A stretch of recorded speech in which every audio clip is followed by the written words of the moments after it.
Welcome to Top Rope Reality, episode 23, part 2. Let's talk about, we're going to talk about a little news in a minute, but let's get to the most important thing. Okay. Right here. Paul Heyman. His DVD come out this past Tuesday. He got the Blu-ray, I got the DVD. And he got an extra 2 hours of stuff. If you don't own it now, get your ass out there and go buy it. I'm telling you, it is I will go down and say it is the best DVD that they've ever put out. Yes. The best. Yes. And I love all the WCW DVDs, but that is the best DVD they've ever put out. It is the best ever. I loved it from start to finish. It was perfect. I thought apparently the way they talked, he really hated Todd Gordon there, didn't he? Well, when Todd Gordon does stuff on your back. Well, there you go. I mean, you start lying to somebody and you play their answer machine, and there's his on there. You're like. But did you see where Todd Gordon said, I'm a Paul Heyman guy? Yeah, I know. Yeah, I bet you are because you got paid to be on that DVD, buddy. But it was great.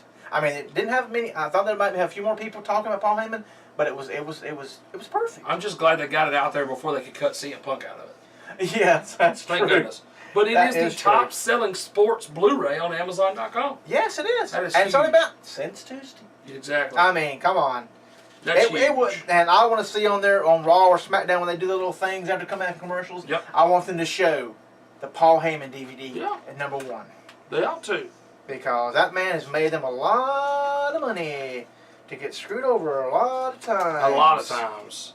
But I do like how he had a 5-year no-cut contract. Oh, they yes. fire him for 5 years.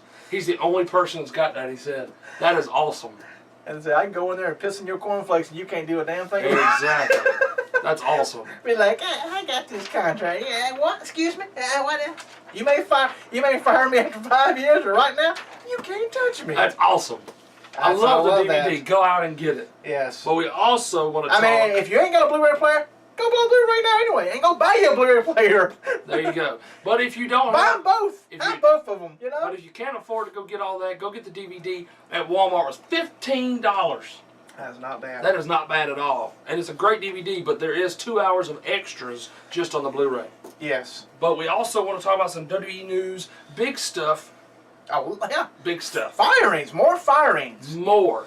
Some from budget cuts and some for people just... We already know that... being unprofessional in the backstage. Yes, they released Mark, I guess it's Yeaton. Yeah, I think Yeaton. He's the longtime timekeeper, been there since the mid-'80s. And bear tosser for exactly, Stone Cold. For Stone Cold. He was released, and the speculation is he's a Kevin Dunn guy, and that more Kevin Dunn people are getting released. I don't know if that's true, and if it is, that's pretty sad that that's the reason you would fire somebody. Well, Kevin Dunn better watch out. There you go. Because you fire your people first, then they come after you. There you go. So also, Alberto Del Rio was released following what the company cited as unprofessional conduct and an altercation with an employee.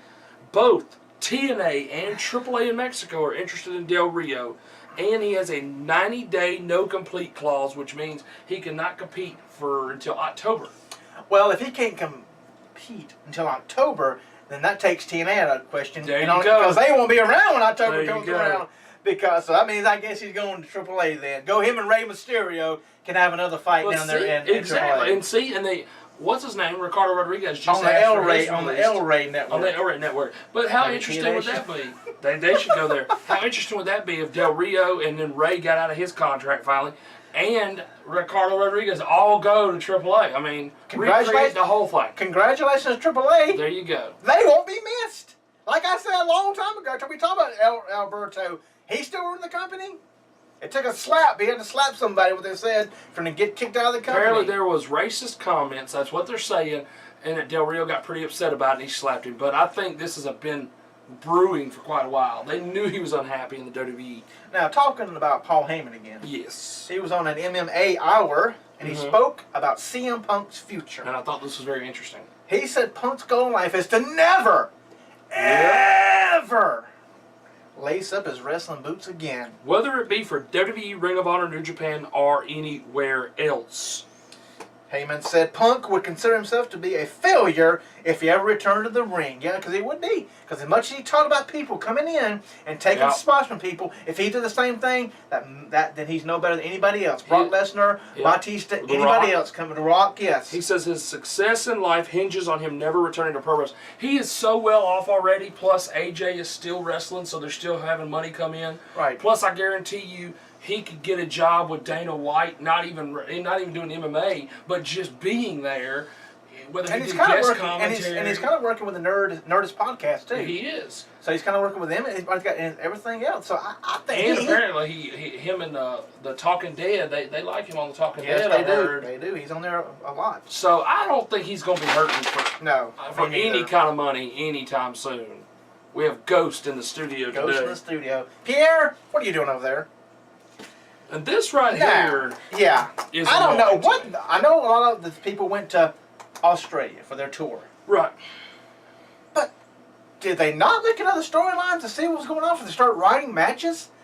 Piss poor booking here, folks. There we go. Piss poor booking. It's not a major thing for piss poor booking. This is just on main event here, and a little bit on SmackDown, which is not good news if things have come out what they said it's going to come out. But they had Goldust and Stardust, great tag team. Right. Till they break up. Of course. Takes on Heath Slater and Titus O'Neil. Slater Gator.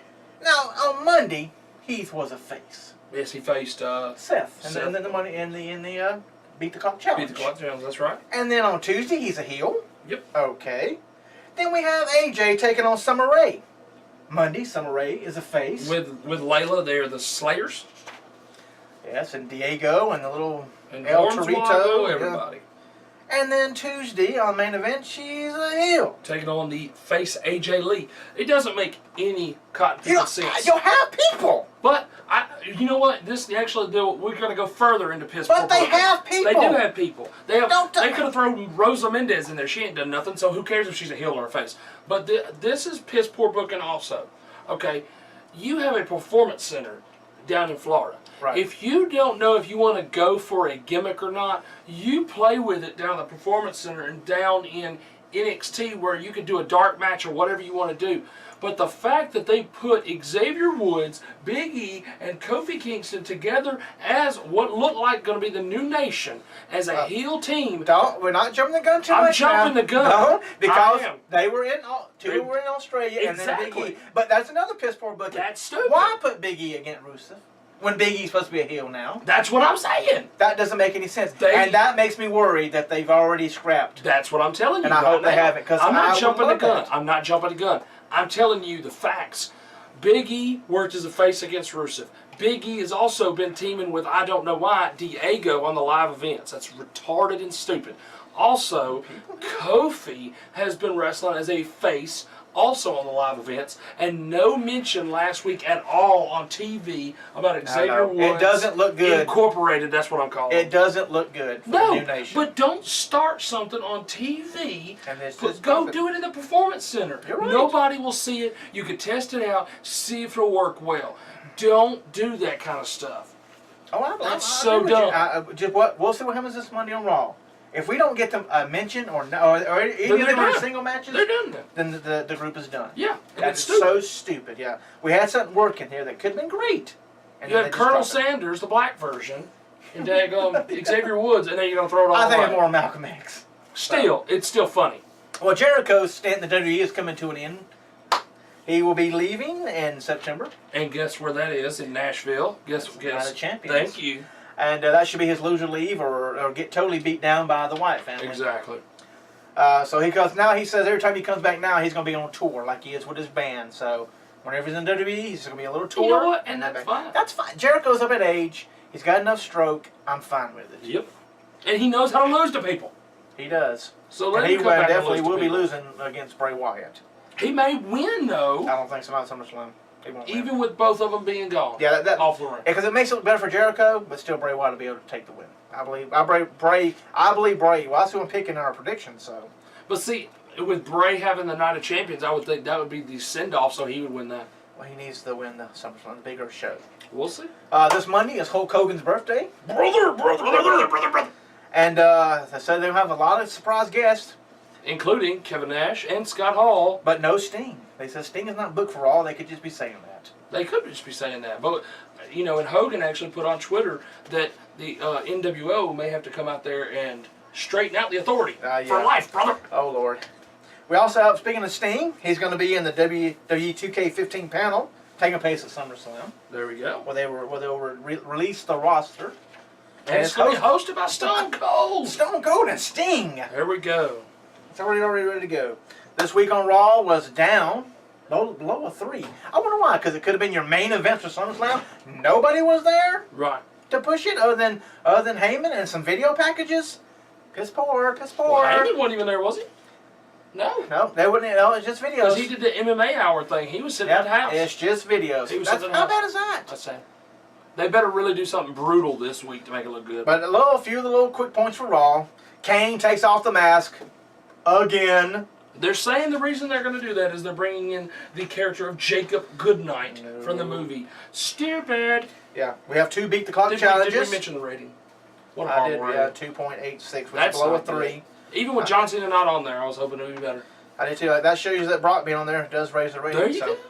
And then he don't want to be on there all the 2 time. beat the clock challenges. Very interesting. Yes, that is true. Don't leave one on. That's what it is. You did leave some stuff out there. I did, didn't I?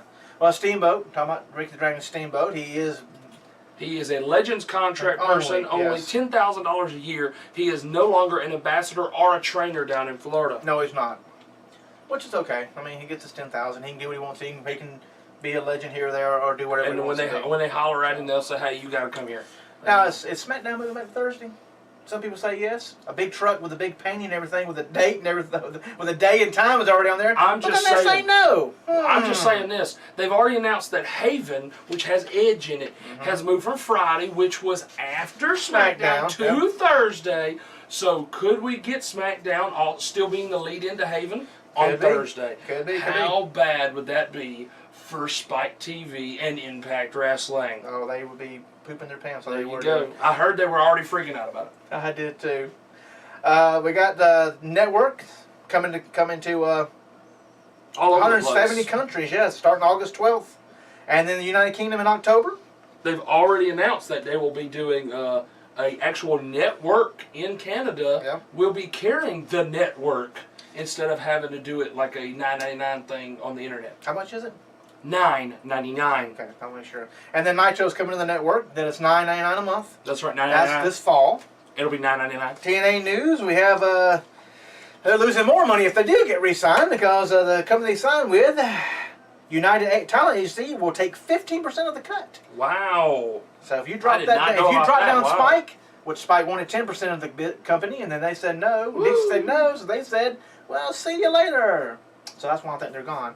So yeah, you cut into more, they're less of their cut, that means less money. So how can you survive when you get less money? That is crazy. They had a lot more viewers in New York. Maybe they should stay in New York. It'd be the best thing to do. They were sold out part of the time too. And old Dixie Carter went through this table finally. So they got. They did give it away on the internet though. That's what they wanted. They wanted to go ahead and tease it and say, "Hey, this is national. Put your boss through a table down." But they have taped all their episodes up to the September 25th, and so we'll see what happens. They have held the Manhattan Center. Just in case. Yeah, Manhattan Center, just in case. Just in case. For some one-night onlys or whatever. So. But they've taped it all the way up to when their contract with Spike ends. So we will see what happens. Yep. I think it's goodbye. Because if they stay on Thursdays and SmackDown runs on Thursdays, goodbye, yeah. goodbye. Because they were talking about, I said the Spike wanted 10% of the company. Yeah. Well, now that Dixie said no, what if they come back and Dixie goes, okay? They say, well, no, I forgot 10%. That was earlier. Now we want 30% of the company. Yeah. It could happen. So I think she might have been. She may have hurt her deal by 10%. Is not that much. No. All right, folks, that's it for a little of our news here. Global Force. Yeah, we got. Jeff Jarrett's part of the Bullet Club. Don't forget that, yes. He has joined the Bullet Club in New Japan. He was there at New Japan, him and Scott D'Amore, to finalize and continue their deal with New Japan as part of the Global Force contracts. And he ended up coming out and joining the Bullet Club with AJ Styles. All right. Okay, folks, so that's it for part 2. We'll be back for part 3, your favorite part, Countdowns, right here on YouTube.